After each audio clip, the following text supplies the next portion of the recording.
Wow. I was bored out of my mind.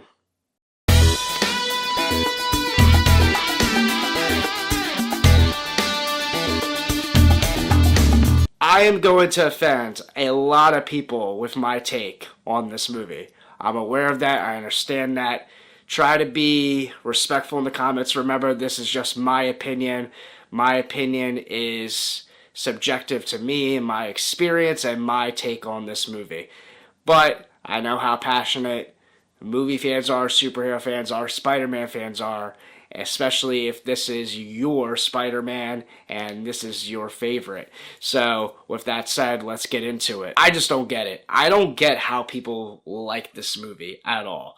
This movie is so incredibly boring. And I'll just give you from my experience from seeing the Sam Raimi trilogy in theaters and now seeing this in theaters. Maybe I'm being cynical. Maybe it's just because I don't resonate with it. But I can tell that the energy was so off and it was so different for this movie. The crowd was nowhere as packed at all. And that's not even like the main thing. It just seemed like there were certain moments where the Sam Raimi Tobey trilogy where people were really cheering, really getting into it at certain moments where they, like, the highs were so high. Especially if you watch my Spider-Man 3 review, I said that was probably the most over-the-top crowd. This, it felt like there was a few moments that seemed genuine where people actually were excited about. And then there was a few moments where there was a couple people, well, like one or two guys trying to get a cheer going. And a couple people just laughed. Like, and I don't mean laughed where they're like, oh, like, yeah, we all laughed. And we're like, yeah, we agree. It was like a couple other people laughed like, nah, we're not feeling what you're feeling right now. This isn't a clap-worthy moment. And that happened a couple times throughout the movie where it's like cringe-worthy and you're sitting there like, good for you for enjoying that moment, I guess. So that was my experience for the most part. Now let's get into the actual movie. This movie, it has good moments, right? I think Andrew Garfield is a good Spider-Man. I don't take anything away from him. I will say this right now, spoilers alert. I like TASM 2 more than TASM 1. Yeah, oh, wow, I said it, right? I think you're out of your mind and you're crazy if you think this is better than TASM 2. I don't get the hate TASM 2 gets. No, I get the hate that TASM 2 gets, but in comparison to this one, at least TASM 2 is exciting, and at least that TASM 2 got more great Spidey moments. It's got a better suit. I'm not a fan of this Spider-Man costume. It's unique, it's different. This is the thing and the problem with this movie, and I respect it to some degree that they wanted to try their best to do something completely different from the Tobey movies, which I respect. But they're going back and doing the origin story all over again. But this time, they're doing it way worse on every level. And they're just trying to change things for the sake of changing things. And every decision they made that they tried to change failed. Heck, they even butchered Uncle Ben's iconic line, with great power comes great responsibility. They come up with some mumbo jumbo. He just basically yaps for like 12 seconds before he kind of throws in a little gem, the word responsibility, just so a nod to the crowd to say, hey, this is kind of what he's talking about here, but we're going to reword everything and add a bunch of extra hibbity hoopla. And it's not going to have nowhere the amount of weight that the actual iconic lines has. One of those moments I talked about in the crowd that I was saying earlier, that was one of them where one person just yelled out, and I think this guy was trying to be funny. He just goes, yeah! After he says that line, and a bunch of people started laughing because you're like, dude, we just all know that was bad, and that's not with great power comes great responsibility. The pros of this movie are Andrew Garfield's Spider-Man is great. I'm not a fan of his Peter Parker in this movie specifically. I like him more in TASM 2. Everything about TASM 2 I think is improved in the Spider-Man aspects, but in this one, he's just like the punk skater kid. I think he's too cool, to be honest with you, for supposed to be like the nerdy version of Peter Parker. I mean, they're always the nerdy version, but you could say he can be a little cooler by Spider-Man 2 or TASM 2 because he's used to being Spider-Man more, but in this movie, he was kind of too cool even before he got the powers, to be honest with you. But again, that's not even my major gripe. My major gripes with this movie is that it's incredibly boring. I think the parent storyline is blah. Like, it's a waste of time. I don't think it's good. I don't think it's well thought out. I think there's certain elements of it that can be intriguing, but I think it drags on way too long. This movie drags, and I really went in with the mindset that maybe the theater experience would make me like this movie more, because the last time I seen this movie was like 2 years ago. This is my most least watched Spider-Man movie. I rewatch a lot of these Spider-Man movies all the time.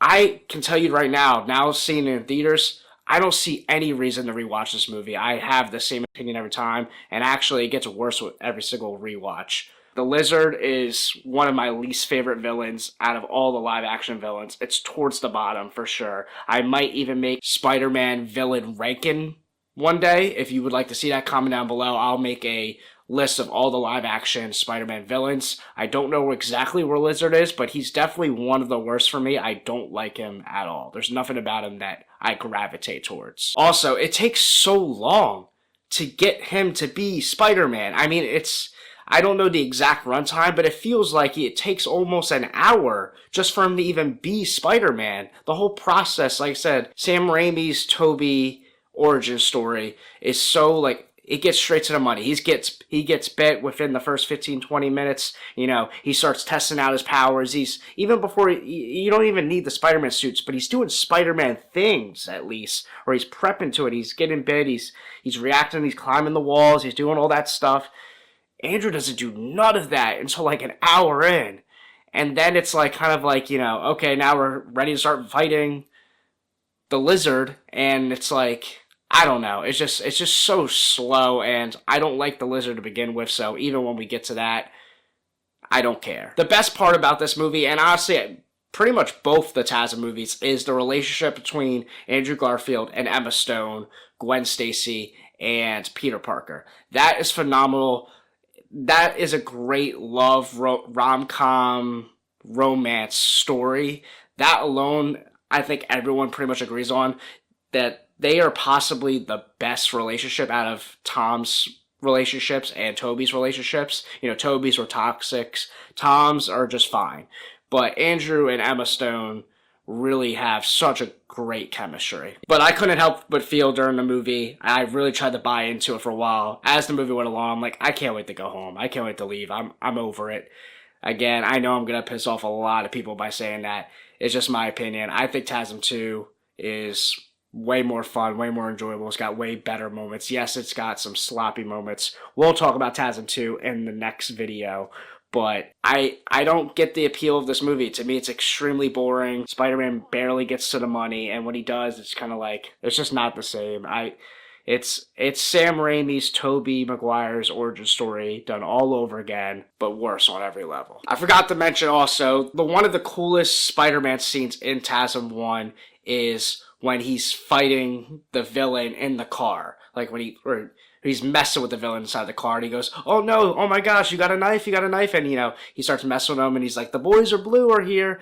That is a fun Spider-Man moment. Like I said, Andrew Garfield's Spider-Man is not the problem. There are great Spider-Man moments, but the overall movie, it's a drag to get to those moments. But when they do happen, it is fun. So I don't completely hate the movie because of that. There's still Spider-Man, so you can't hate it too much. But I'm not a fan of this movie. Here's my TASM 1 poster. Almost forgot to show it.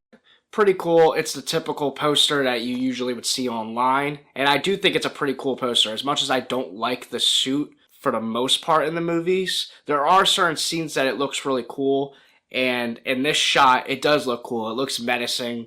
You know, the way the eyes are, it's very dark and mysterious. You see the, you know, New York City background through his eyes, the black webbing here. It does look dark and it looks brooding, which is kind of what they go for in this movie. In the movie, I don't really like it per se, but there are certain shots that are cool, and this is one of them. So yeah, that wraps things up. Comment down below, what do you think of TASM 1? Am I being too hard on it? If you do love it, comment down below what you love about it, why you like it, what intrigues you. Don't bash me in the comments. Just, you know, try to nicely correct me in what aspects you like about it and why it works for you.